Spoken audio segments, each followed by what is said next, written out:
Magandang araw, etong lulutuin ko nga palang ulam namin ay napakasimple lang, malasa at madaling lutuin.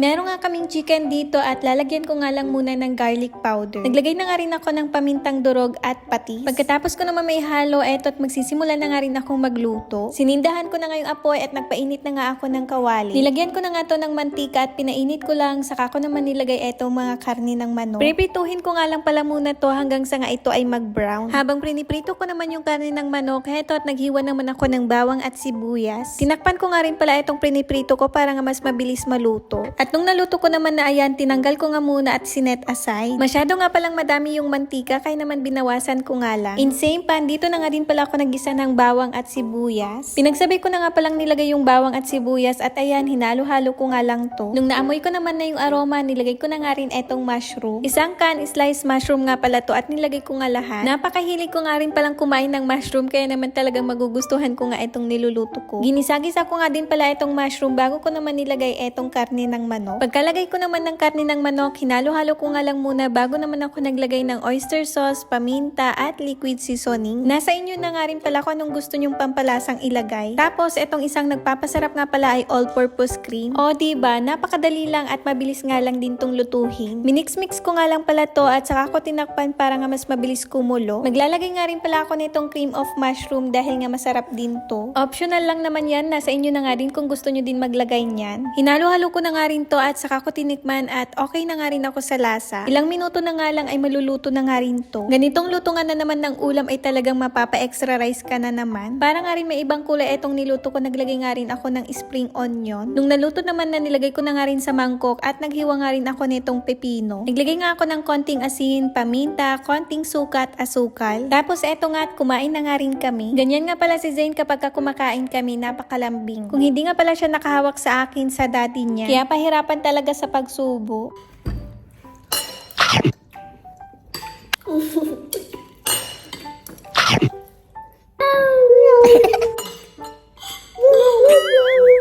Pagdating nga pala sa mga purutas ay talaga namang napakahilig nga tong anak ko. Kala ko nga hindi niya magugustuhan dahil hindi ko nga binalatan yung pepino. Pero nagustuhan naman niya. At dahil nga gutom ako, kahit na may nangungulit sa likod ko ay kakain pa rin ako. Pinapagalitan na nga siya dyan ng daddy niya pero hinahayaan ko lang dahil nga naubos din naman niya yung pagkain niya. Sobrang dami nga nun at talaga namang napakagana nga niyang kumain. Dahil na din siguro sa vitamins niya na iniinom. After naman namin kumain, eto at umupo nga muna yung mag-ama ko dito sa may sofa. Papaliguan na nga rin ni daddy si Zane dahil nga matutulog na sila, kaso ang bata ay ayaw pa nga maligo. Kaya sabi ko nga silang dalawa na lang yung bahalang mag-usap dahil nga maghuhugas naman ako ng aming mga pinagkainan. Magna-night duty nga palang aming daddy at kailangan nga niya matulog. Kaya ako na nga lang bahalang naghugas dahil nga late din kasi kaming kumain. Bago kasi mag 2 PM, dapat nandun na sila sa kwarto ni Zane. Napapatulog nga rin niya pala ang bata na hindi na nila ako katabi. Basta kasi niyayakap si Zane, nakakatulog na rin siya ng hapon. Pagkatapos ko nga pala maghugas, eto at nagsaing na nga rin ako ng aming bigas dahil nga naubos namin yung kanin namin. O siya, paano? Yun lang muna. Sa susunod ulit. Bye-bye from day, wow, for